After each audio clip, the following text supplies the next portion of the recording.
Hello friends, this is Pooja Sharma from Pooja Sharma classes. उम्मीद करती हूँ आप सब अच्छे होंगे और आपके माता पिता भी स्वस्थ होंगे। तो आज हम डिस्कस करेंगे हिंदी, जो कि डीएलएड फर्स्ट सेमेस्टर की क्लास है और इसमें हम चैप्टर 2 डिस्कस करेंगे। चैप्टर 1 को हमने डिस्कस कर लिया है, ठीक। तो आपको इसी तरीके से अपनी तैयारी में लग जाना है और अपनी तैयारी को, सेमेस्टर की जो तैयारी है उसको बेहतर करना है। उसी के साथ साथ आपको टेट एग्ज़ाम्स की भी तैयारी करनी है, क्योंकि आप टेट है वह दे सकते हैं। क्योंकि आप अगर आप फर्स्ट सेमेस्टर में ही अपना टेट पास कर लेते हैं तो आपका जो टेट है वह वैलिड होगा, मान्य होगा, ठीक। यह नियम अभी से आया है, तो आपको अपनी तैयारी को अभी से बेहतर कर लेना है ताकि आपको कोई भी प्रॉब्लम ना आए, ठीक। चलिए, आपका जो हिंदी है इसमें मात्र 6 चैप्टर हैं, ठीक। कितने चैप्टर हैं? टोटल 6 चैप्टर हैं और 6 चैप्टर को मात्र हम 6 वीडियोज़ में कंप्लीट कर लेंगे। तो आप हमारे साथ अभी से जुड़ जाइए और अपनी तैयारी को इतना बेहतर कर लीजिए, बेहतरीन तरीके से। अगर चैनल को सब्सक्राइब नहीं किया है तो चैनल को सब्सक्राइब कर लेना और बेल आइकन को प्रेस कर लेना, जिससे आने वाली वीडियो का नोटिफिकेशन आपको मिल सके, ठीक। और वीडियो को बिना स्किप किए हुए देखना, ठीक। आप यहाँ से बहुत कुछ सीख कर जाएंगे, ठीक। चलिए,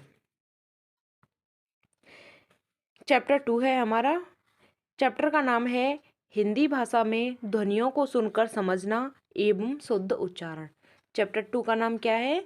हिंदी भाषा में ध्वनियों को सुनकर समझना और शुद्ध उच्चारण, ठीक। चलिए, जानते हैं हम ध्वनि का अर्थ। ध्वनि का अर्थ क्या होता है, ठीक। ध्वनि का शाब्दिक अर्थ होता है आवाज़, ठीक। ध्वनि का शाब्दिक अर्थ क्या होता है? आवाज़, ठीक। क्या होता है? वॉइस। हमारा कान हमारा कान जो सुनता है उसका अध्ययन हमारा मस्तिष्क भी करता है।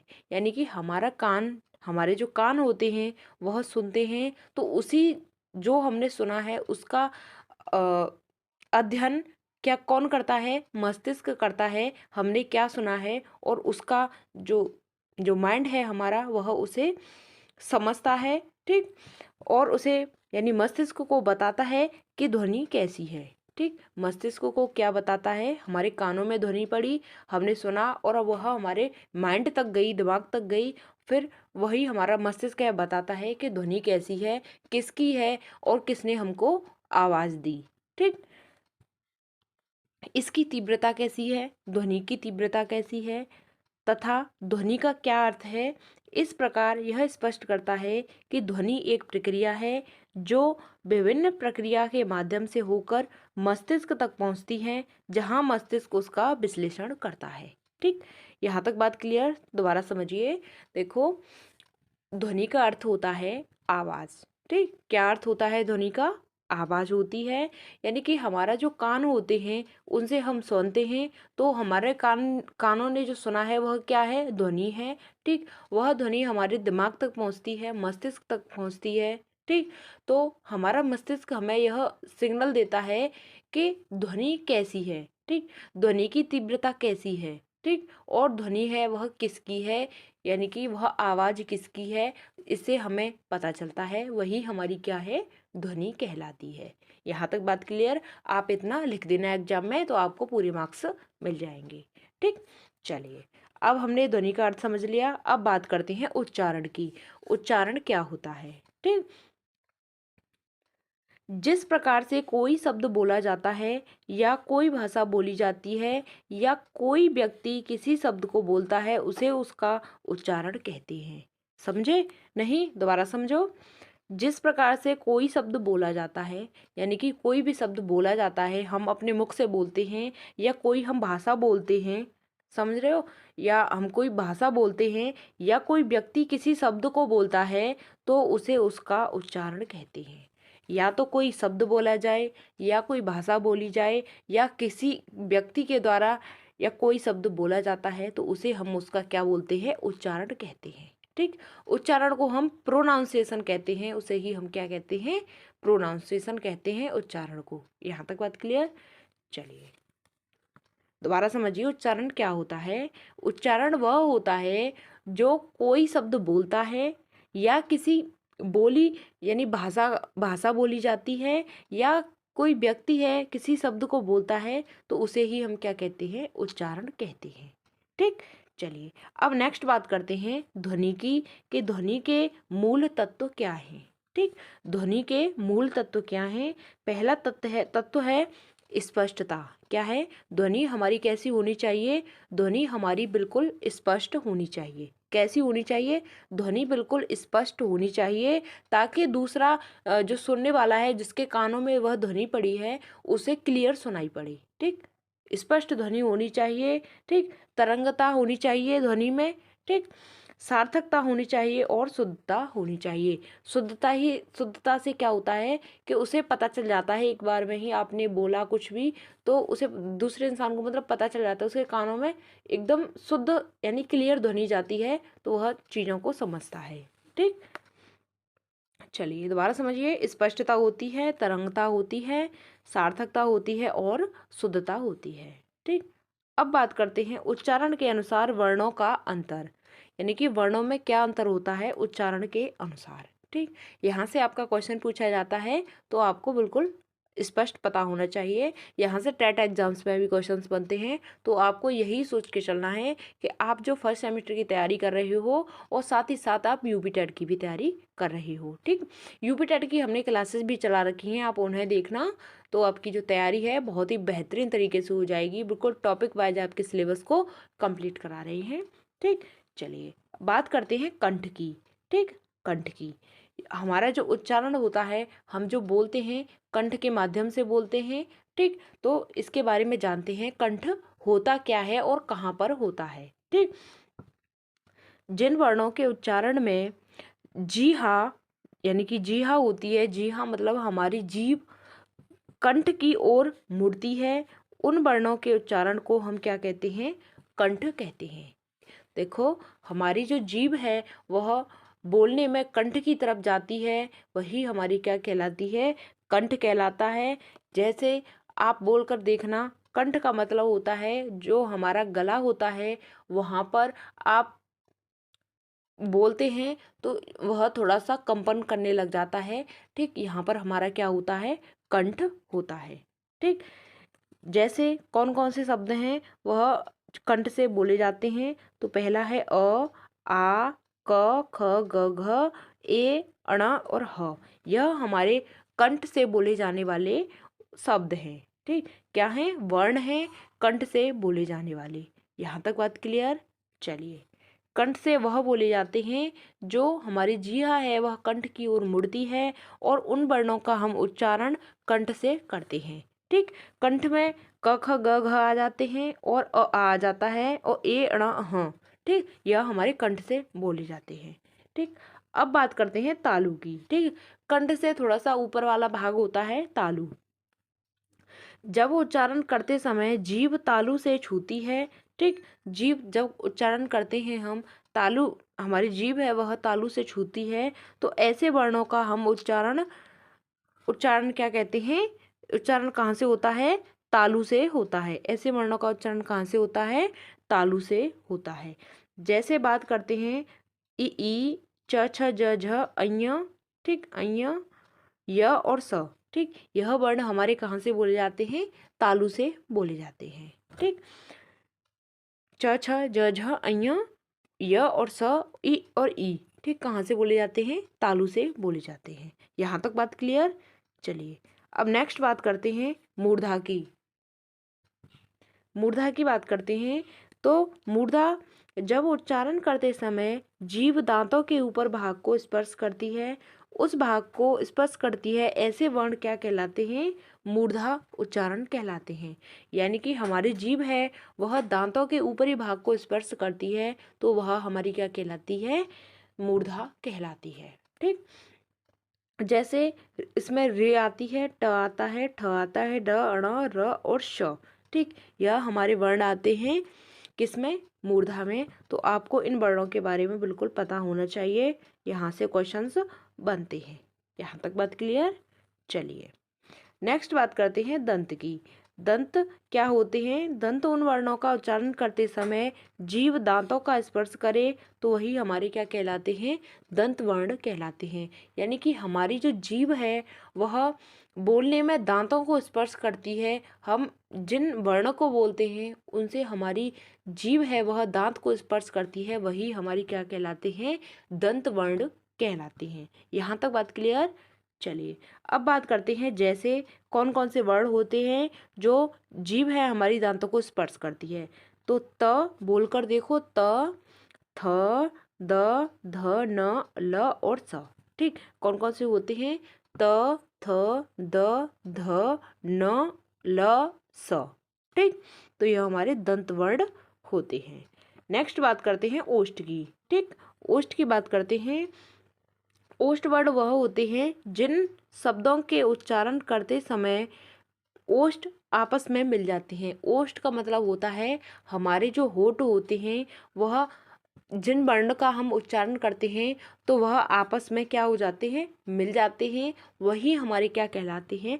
ओष्ठ वर्ण कहलाते हैं। ठीक, जो हमारे होठों से बोले जाने वाले वर्ण होते हैं वही हमारे क्या कहलाते हैं?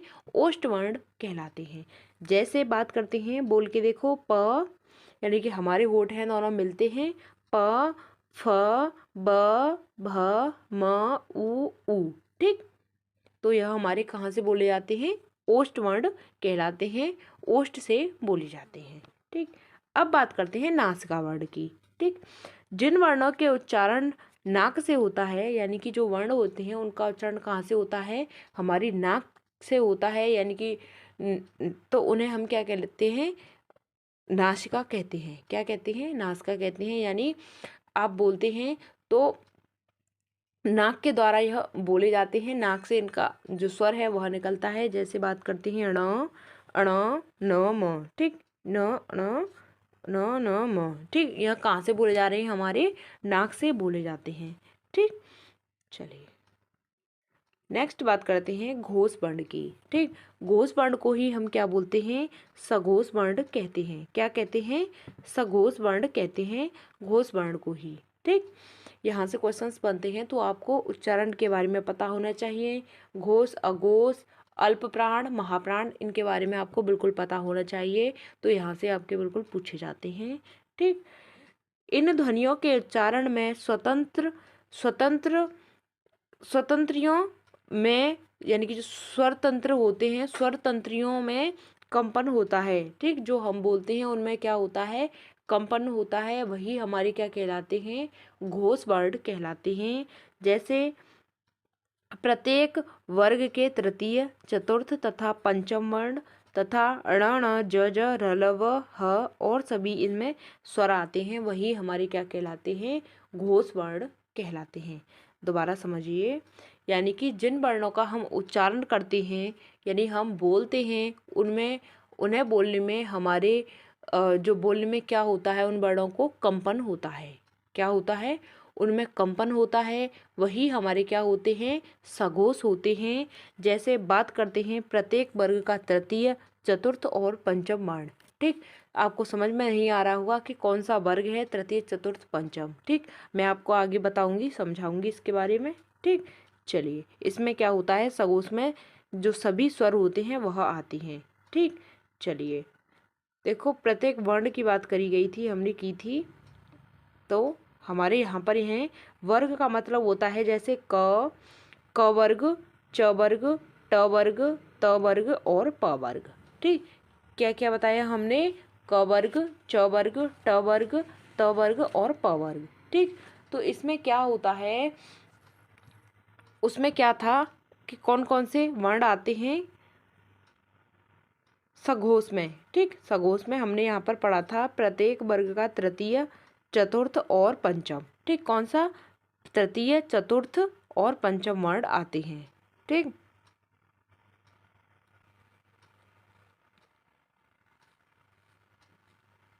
देखिए यहाँ पर तृतीय, चतुर्थ और पंचम वर्ण आते हैं, वही हमारे क्या कहलाते हैं?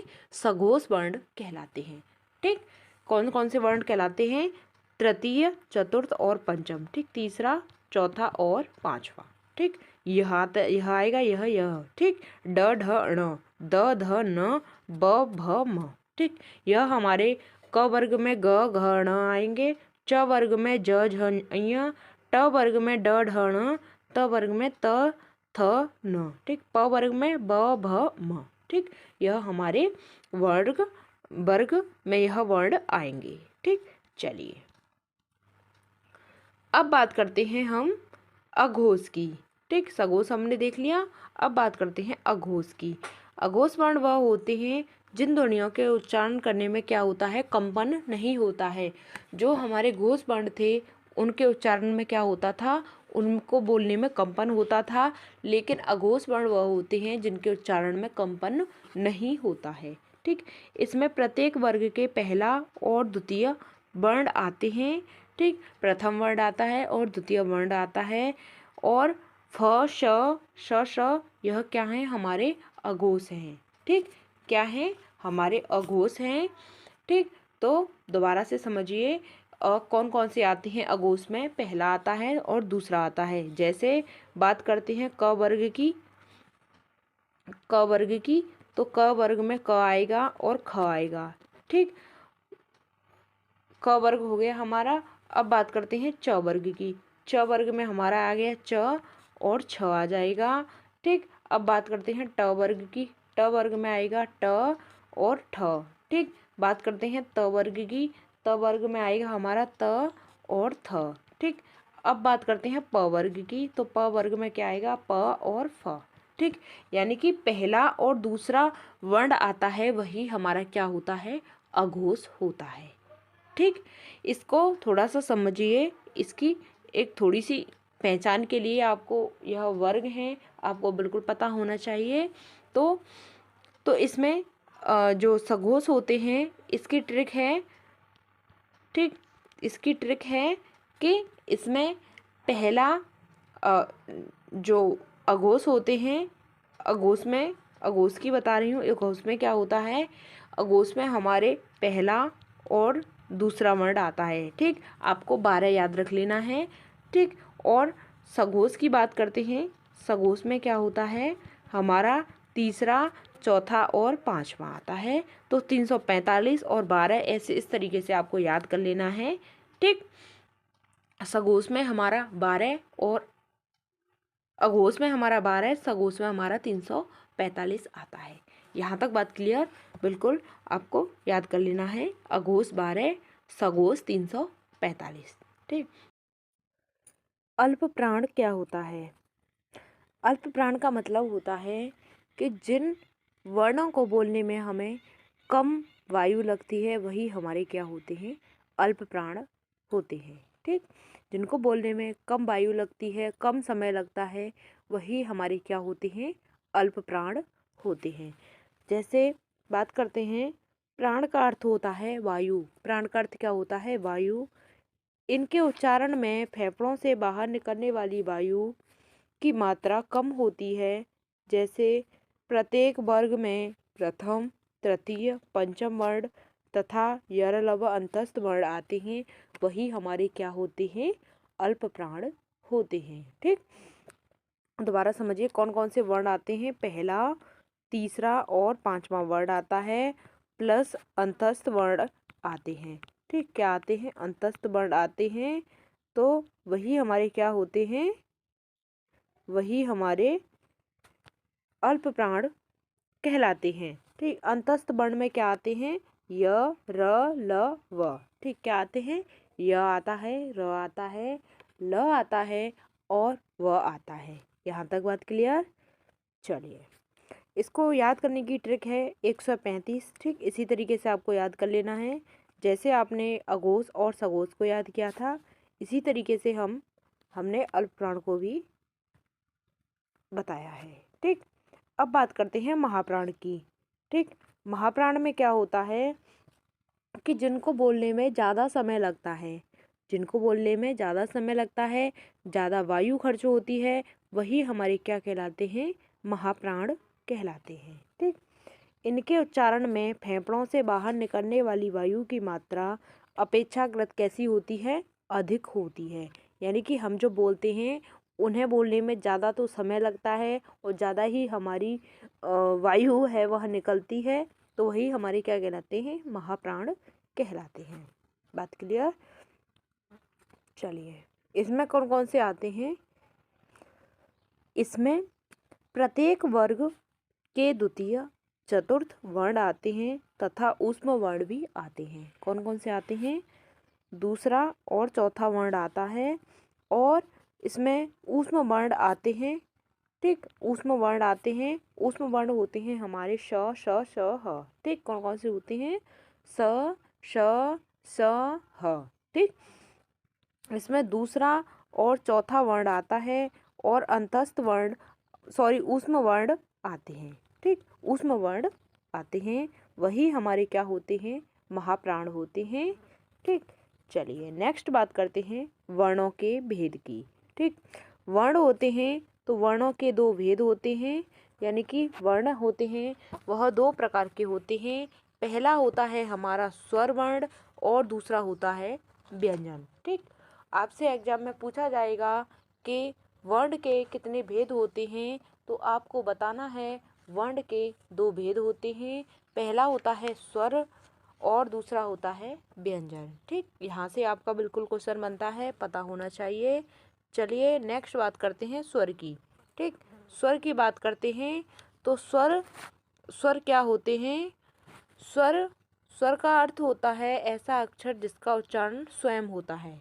क्या होता है, ऐसा अक्षर जिसका उच्चारण होता है वह स्वयं होता है, वही हमारे क्या कहलाते हैं, स्वर कहलाते हैं। स्वयं का मतलब होता है बिना किसी की सहायता से बोले जाने वाले स्वर कहलाते हैं, यानी कि वह बिल्कुल स्वतंत्र होते हैं, उन्हें बोलने में किसी की सहायता नहीं लेनी पड़ती, वही हमारे क्या होते हैं, स्वर वर्ण होते हैं। ठीक, स्वर होते हैं तीन प्रकार के होते हैं। पहला होता है हमारा ह्रस्व स्वर, दूसरा होता है दीर्घ स्वर और तीसरा होता है प्लुत स्वर। ठीक, कौन कौन से होते हैं, पहला होता है ह्रस्व स्वर, दूसरा होता है दीर्घ स्वर और तीसरा होता है प्लुत स्वर। ठीक, यहाँ तक बात क्लियर हुई कि स्वर क्या होते हैं जिनको बोलने में किसी भी वर्ण की सहायता नहीं लेनी पड़ती है, वही हमारे स्वर होते हैं। ठीक, और यह तीन प्रकार के होते हैं। पहला होता है ह्रस्व स्वर, दूसरा दीर्घ स्वर, तीसरा प्लुत स्वर होता है। ठीक, अब बात करते हैं ह्रस्व स्वर की। ह्रस्व स्वर क्या होता है, जिन्हें बोलने में कम समय लगता है, वही हमारे क्या होते हैं, ह्रस्व स्वर होते हैं। जैसे अ, ई, उ, री। इनको बोलने में क्या है, थोड़ा कम समय लगता है, वही हमारे क्या कहते हैं, ह्रस्व स्वर कहते हैं। ठीक, अब बात करते हैं दीर्घ स्वर की। दीर्घ स्वर वह होते हैं जिन्हें बोलने में ह्रस्व स्वर से थोड़ा ज़्यादा समय लगता है। ठीक, वही हमारे क्या कहलाते हैं, ह्रस्व स्वर कहलाते हैं। ठीक, जैसे यहाँ पर अ आ ई उ आया था, यहाँ पर बड़ा वाला आएगा आ, बड़ी ई और बड़ा वाला उ। ठीक, इनको बोलने में ह्रस्व स्वर से थोड़ा ज़्यादा समय लगता है, वही हमारे क्या होते हैं, दीर्घ स्वर होते हैं। ठीक, अब बात करते हैं प्लुत स्वर की। प्लुत स्वर वह होते हैं जिनको बोलने में दीर्घ स्वर से ज़्यादा समय लगता है, वही हमारे प्लुत स्वर होते हैं। यानी कि ऐसे शब्द जिनके उच्चारण में दो या दो से अधिक मात्रा का समय लगता है तथा उन स्वरों को खींचकर बोलना पड़ता है, उन्हें हम क्या कहते हैं, उन्हें हम प्लुत स्वर कहते हैं। जैसे बात करते हैं राम। ठीक, इसमें अ लग रहा है तो इससे ऐसे वाले चिन्ह को हम क्या बोलते हैं, अ बोलते हैं। ठीक, जिनको बोलने में दीर्घ स्वर से ज़्यादा समय लगता है, ठीक, वही हमारे क्या होते हैं, प्लुत स्वर होते हैं। जैसे राम, ओम, यानी कि इनको बोलने में ज़्यादा समय लग रहा है, वही हमारे प्लुत स्वर कहलाते हैं। और उस स्वर को क्या है, खींच देते हैं। ठीक, उन्हें खींच कर बोलना पड़ता है, जैसे राम, ओम। तो इस तरीके के वर्ण होते हैं, वही हमारे क्या होते हैं, प्लुत स्वर होते हैं। ठीक, यहाँ से क्वेश्चंस बनते हैं, आपको बिल्कुल पता होना चाहिए। अब बात करते हैं व्यंजन की। व्यंजन क्या होते हैं, जिनको बोलने में स्वर की सहायता लेनी पड़े, वही हमारे क्या होते हैं, व्यंजन होते हैं। इनको बोलने में क्या करना पड़ता है, स्वर की सहायता लेनी पड़ती है। ठीक, ऐसे वर्ण जो किसी दूसरे स्वर की सहायता से उच्चारित होते हैं क्या कहलाते हैं? व्यंजन कहलाते हैं। व्यंजन 4 प्रकार के होते हैं। ठीक, व्यंजन कितने प्रकार के होते हैं? 4 प्रकार के होते हैं। स्वर हमारे कितने प्रकार के थे? 3 प्रकार के थे। ठीक, अब हम व्यंजन की बात करते हैं तो व्यंजन हमारे 4 प्रकार के होते हैं। ठीक, पहला होता है हमारा स्पर्श व्यंजन। कौन सा होता है? स्पर्श व्यंजन। दूसरा होता है अंतस्थ व्यंजन। कौन सा? अंतस्थ व्यंजन। तीसरा होता है ऊष्म व्यंजन और चौथा होता है हमारा संयुक्त व्यंजन। ठीक, दोबारा समझिए, व्यंजन क्या होते हैं? जो स्वर की सहायता से बोले जाने वाले क्या कहलाते हैं? व्यंजन कहलाते हैं। ठीक, और व्यंजन होते हैं वह 4 प्रकार के होते हैं। पहला होता है स्पर्श, दूसरा अंतस्थ, तीसरा ऊष्म व्यंजन और चौथा होता है संयुक्त व्यंजन। ठीक, और व्यंजन की संख्या की बात करते हैं तो व्यंजन की संख्या कितनी होती है? टोटल 33 यह व्यंजन की संख्या होती है। और स्वर की संख्या की बात करें, हिंदी में स्वर की संख्या कितनी होती है? स्वर की संख्या 11 होती है। ठीक, स्वर कितने होते हैं हिंदी में? 11 होते हैं। और व्यंजन की बात करें तो व्यंजन होते हैं हमारे टोटल 33। ठीक, चलिए, स्पर्श व्यंजन क्या होते हैं? ऐसे व्यंजन जिनके उच्चारण के समय जीभ को स्पर्श करती है, यानी कि क से म तक के वर्ण क्या होते हैं? हमारे स्पर्श व्यंजन होते हैं। दोबारा समझिए, क वर्ग से लेकर कहाँ तक? म वर्ग तक, कहाँ तक? म तक। ठीक, यानी कि प वर्ग तक। ठीक, प वर्ग में आपका म आ जाता है। यानी कि दोबारा से समझिए, क से लेकर म तक, क से लेकर कहाँ तक? म तक, जो टोटल कितने होते हैं? 25 वर्ण होते हैं, वही हमारे क्या होते हैं? स्पर्श व्यंजन होते हैं। यहाँ तक बात क्लियर? चलिए नेक्स्ट समझते हैं। स्पर्श व्यंजन यानी कि क वर्ग हो गया हमारा, क से लेकर और यहाँ तक क से लेकर म तक हमारे टोटल कितने होते हैं? 25 वर्ण होते हैं, वही हमारे स्पर्श व्यंजन होते हैं। यानी गिन लीजिए, 1 2 3 4 5, यानी कि 5 यहाँ पर, 5 यहाँ पर, 5 5 5। ठीक, कितने हो गए? टोटल 25 हो गई। ठीक, क वर्ग से लेकर प वर्ग तक क्या होते हैं? स्पर्श व्यंजन होते हैं। ठीक, चलिए नेक्स्ट बात करते हैं अंतस्थ व्यंजन की। अंतस्थ व्यंजन क्या होते हैं? ऐसे व्यंजन जिनके उच्चारण के समय वायु को रोककर कम शक्ति बाहर निकलती है, तो उनको हम क्या कहते हैं? अंतस्थ व्यंजन कहते हैं। ठीक, दोबारा समझिए, अंतस्थ व्यंजन क्या होते हैं? ऐसे व्यंजन जिनके उच्चारण के समय वायु को रोककर कम शक्ति बाहर निकलती है, वही हमारी क्या कहलाती है? अंतस्थ व्यंजन कहलाते हैं। जैसे अंतस्थ व्यंजन में आते हैं य, र, ल और व। ठीक, आपको बिल्कुल पता होना चाहिए अंतस्थ व्यंजन कौन कौन से होते हैं। य, र, ल, व हमारे अंतस्थ व्यंजन कहलाते हैं। ठीक, नेक्स्ट बात करते हैं ऊष्म व्यंजन की।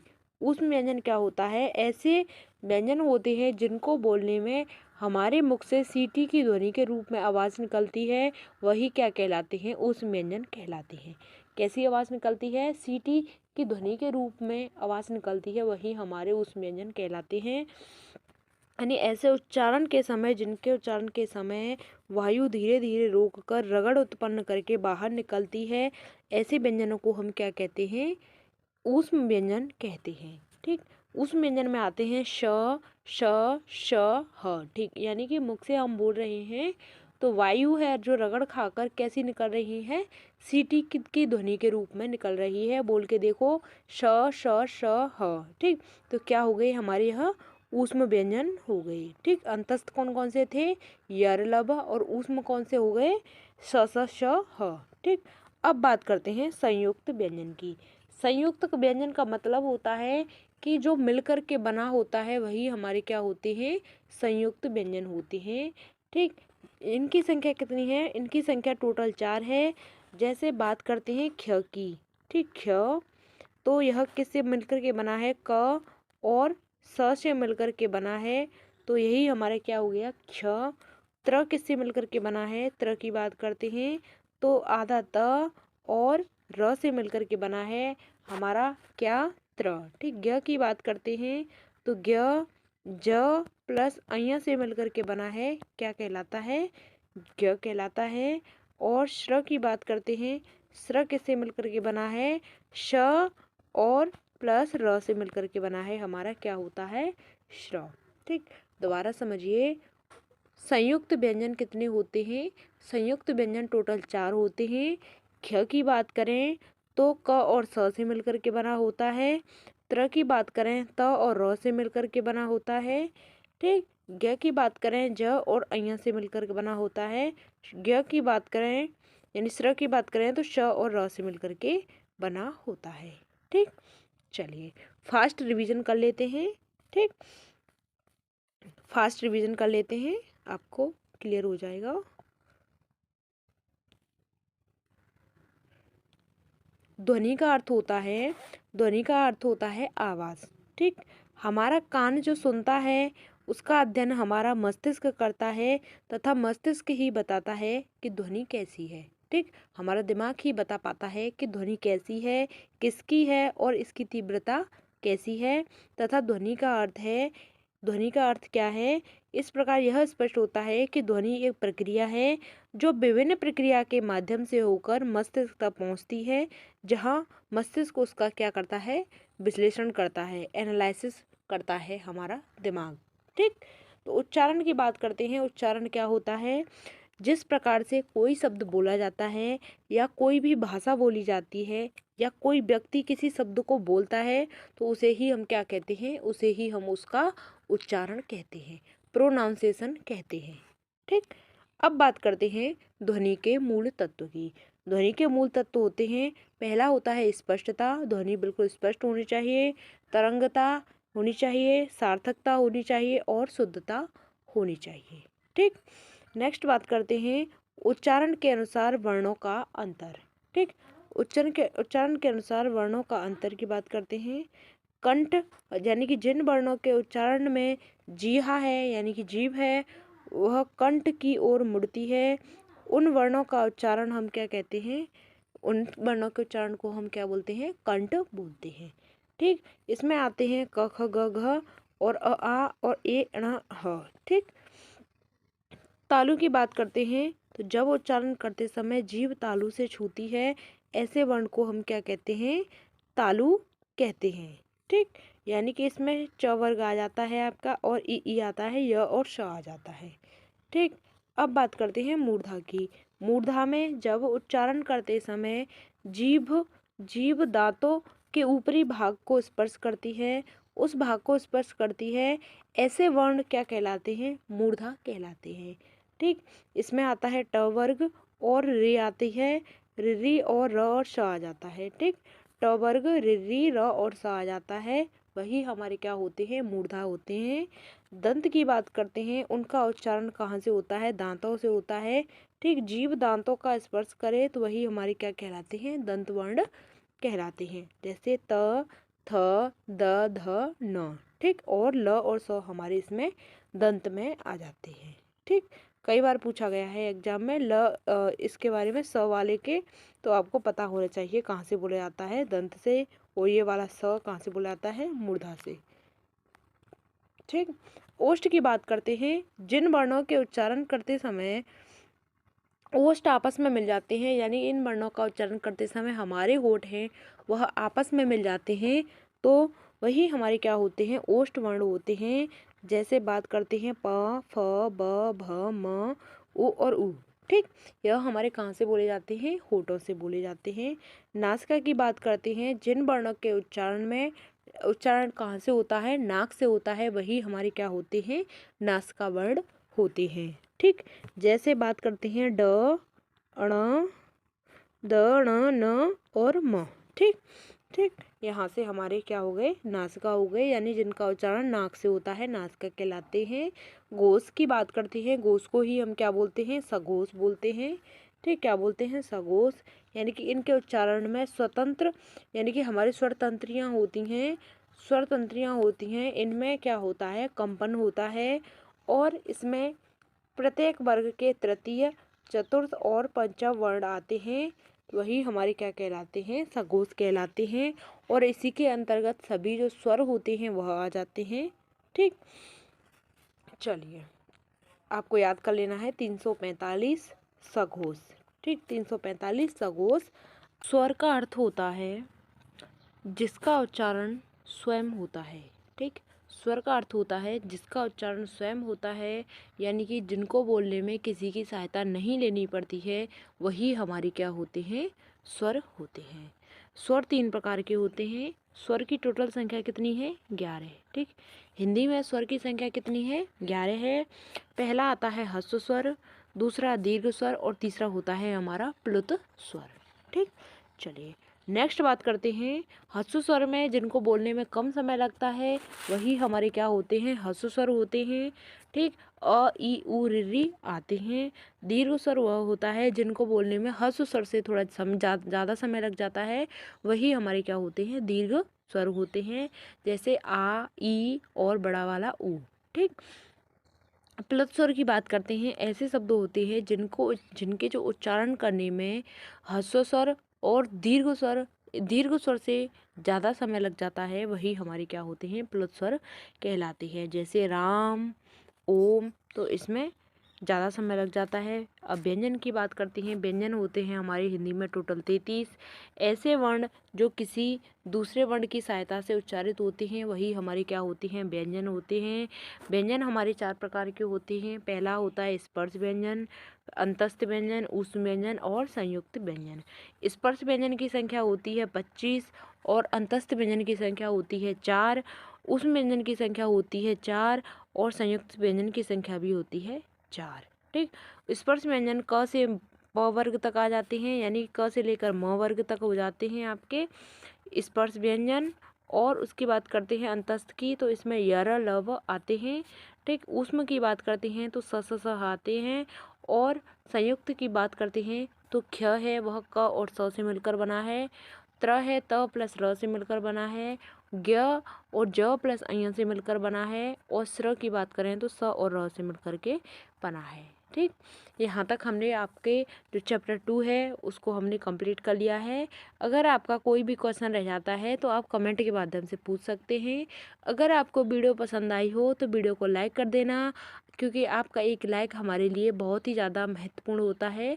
तो आपको पसंद आए तो लाइक कर देना और चैनल को सब्सक्राइब कर लेना। इसी तरीके से हम सारी क्लासेस को कंटिन्यू करा रहे हैं, क्योंकि आपके इस चैप्टर में 6 जो हिंदी का सिलेबस है इसमें आपके 6 चैप्टर हैं और हम 6 वीडियोज़ में आपको कंप्लीट करा देंगे। ठीक, तो हमारे साथ बने रहिएगा। मिलते हैं आपको आगे की नेक्स्ट वीडियो में। तब तक के लिए जय हिंद, वंदे मातरम।